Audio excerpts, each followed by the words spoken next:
Hello fellow Clashers, welcome back to another video. Here is Kairos tier list version 2. We're going to be continuing this series from the last tier list that I did, and we're going to be making some changes as the meta kind of shifts. The numbers are all brought to you by statsroyale.com. We have win rates, we have usage rates, as well as the changes since the last tier list that we did. Make sure you check out clashroyalearena.com if you haven't already. This is a continuation of Clyde's tier list, and so make sure that you check the link in the description below for the Reddit post that I put on Reddit as well. As Clyde is taking a step away from the tier list and I'm kind of taking over it, I did want to make some changes that better fit the way that I look at the cards so that it can be a little bit more helpful for those of you that are watching this video. To start off, cards that are in the same tier that I think are a little bit better than the other cards in the tier are going to get a plus to that tier. I'm moving away from a 6 tier list and moving down to a 5 tier list. I'm going to change the way that they are defined a little bit, and then we're also going to automatically be moving any cards that were in the D tier to the F tier. All of these tiers are all based off of competitive tournament gameplay, not the ladder. First off, we have the S plus tier. S plus tier is excellent cards. In fact, they are the cards that I would consider so strong that they need some type of a nerf. We don't have any new S plus tier cards, but these are the 3 cards that I think either need a direct nerf or an indirect nerf. The first one is the Graveyard. Graveyard is a very inconsistent card in the game. Sometimes you'll try and defend it one exact way and it'll get no damage on the tower, and then you'll defend it exactly that same way another time and you'll get damage onto your tower simply because the skeletons are spawned in random positions. Up next we have the Night Witch. Now the Night Witch has decreased 8% in win rate, but it was at a ridiculously high win rate before, and now even though it has received a nerf, it's gone up in usage rate by 22 percentage points. That's absolutely incredible. It's pretty clear to me that even though she did receive a nerf, she's still very heavily influencing the meta, and that's why she's on the S plus tier list. Up next we have the Poison. The Poison has increased by 10 percentage points in its usage since the last tier list and has remained at an incredibly high 57% win rate. I don't think that the Poison needs a direct nerf to itself with its stats or numbers. I think the reason why it's so strong right now is because it is used to counter very strong cards that are in the meta right now, like the Night Witch and the Graveyard.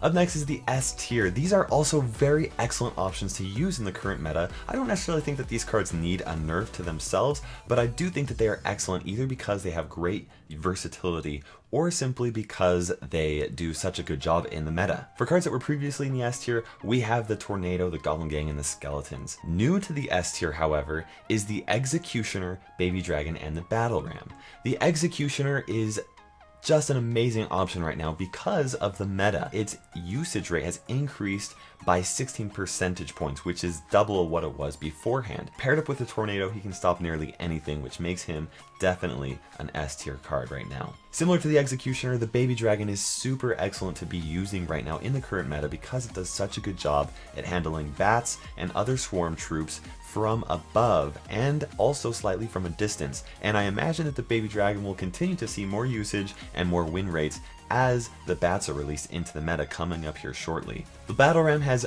doubled its usage rates and has gone up by 5 percentage points when it comes to its win rate, and that to me is enough to warrant it skipping the A tier completely and going from B straight to S. For 4 Elixir, it offers a lot of threat to your opponent because they have to deal with it quickly or they have to risk getting a lot of damage onto their tower.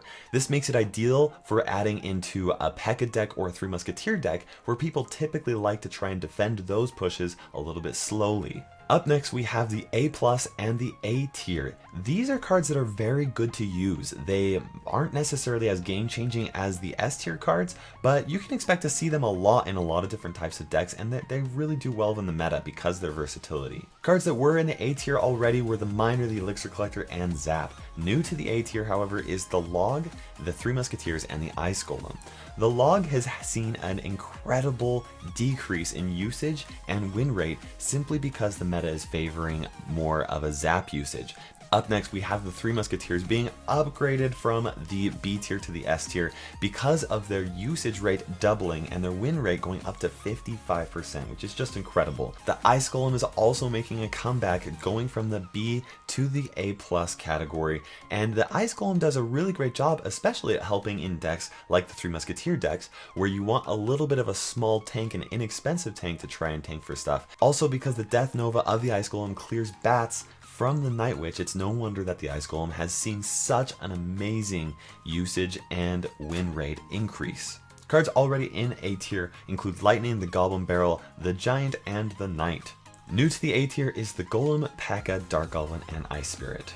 The Golem in particular has seen an incredible drop in win rates since the last tier list. This is most likely because of the increase in P.E.K.K.As and Night Witches in there, as well as really defensive combos like Executioners and Tornadoes. In my last tier list, a lot of people mentioned the P.E.K.K.A and how useful the P.E.K.K.A is. I didn't quite feel like I could put P.E.K.K.A in the A tier because of how the last tier list was defined, but now that we're defining this by very good for the current meta, the P.E.K.K.A definitely fits here. We've seen an increase in usage and an increase in win rates for the P.E.K.K.A, and with Golems and Giants being about 30% of the meta in Grand Challenges right now, the P.E.K.K.A is definitely an awesome option. Up next, we have the Dark Goblin. Dark Goblin has seen a big boost in usage and also a massive boost in win rates. And the reason why is because the log is no longer being so commonly used in decks, and that allows the Dark Goblin to really shine. As bats come out and the log seems to be a little bit less used, I think that the Dark Goblin's gonna have a really nice place in this meta. With the recent nerf to the skeletons, they've still been used a lot, but it is starting to make a little bit more sense to use the Ice Spirit now in this meta. The Ice Spirit has an incredible win rate and is going up in usage quite a bit. As such, I think that the Ice Spirit deserves an A tier spot. Up next are the cards in the B+ and the B tier. These are cards that are good to use in the current meta. There may be some better options, and there are definitely some worse options. I recommend using one of these cards if you need them to try and round out your deck and try and make it fit the way that you want to play your deck. Previously in the B tier is the Bandit and the Fireball, and new to the B tier is the Electro Wizard and the Heal Spell. The Electro Wizard has seen a massive decrease in both usage and win rates since the last tier list, and it's kind of crazy to see why. The fact that the Night Witch was released out makes it so that the Electro Wizard just doesn't give the value that he used to do. As such, he's going from the S tier down to the B+ tier.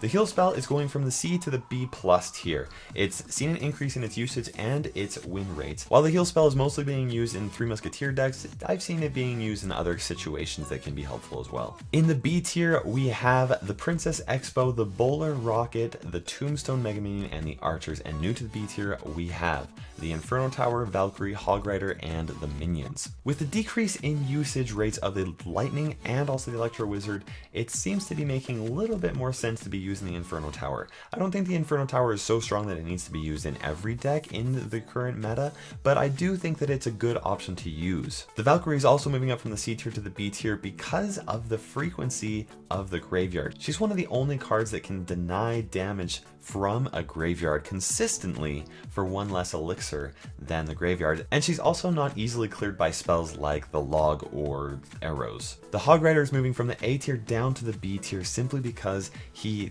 does not do really well in the current meta. He's a good option to use if you build your deck around him, but you do have to build your deck around him, and you do have to realize that there are going to be really hard counters to the Hog Rider, like the Tornado or even the Night Witch and Executioner.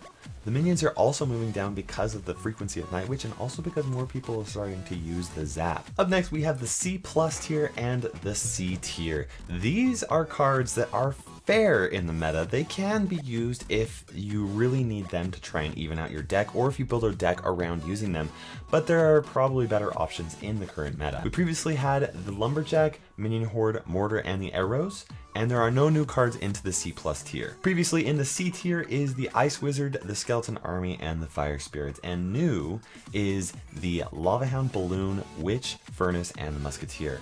The Lava Hound has seen a massive decrease in usage and win rates simply because the meta is not very favorable against an air win condition. For both the Lava Hound and the Balloon, it makes it difficult for you to try and get damage onto the enemy tower when cards like the Tornado, Executioner, Baby Dragon, and even the Night Witch are also common.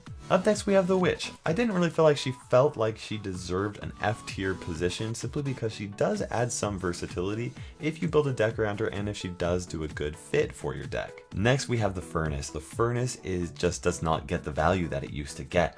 Baby Dragon, Executioner, Bowler even make it so that the Furnace can rarely even get any damage onto the enemy tower, and it doesn't quite offer the threat that it used to. The Musketeer is a fair card. She's going down to the C tier simply because she's not super great in a lot of different types of decks, but you can use her if you build the right deck around her, but there are some better options at the moment for her. Next we have the F tier category. The F tier cards are cards that don't really do a very good job. You could possibly make one or two of the cards work out every now and then, but they're not going to consistently help you win in a competitive tournament or a grand challenge. That being said, the F tier list does have cards on here that may be able to be of some use, but don't necessarily need some type of a buff like the F tier list. As I mentioned earlier, cards that were in the D tier are automatically being put into the F tier. So in the old F tier plus category, we have Sparky, the Inferno Dragon, Giant Skeleton, the Prince, Guards, Mirror, Bomb Tower Wizard, and the Mini P.E.K.K.A, Barbarians, Bomber, and both of the Goblins. These cards can get some value in competitive tournaments, but they're almost always outshined by other options. New to the F tier are the Elite Barbarians and the Royal Giant. The Elite Barbarians do not fit very well in the meta because there are so many different small swarm units. It makes it difficult for you to actually get any value out of those Elite Barbarians. They're a really big threat on the ladder, especially if they're over leveled, but in competitive tournaments and gameplay, they don't shine very well. The Royal Giant has an even lower usage rate at just about 1%, and his win rate is incredibly low at 35%.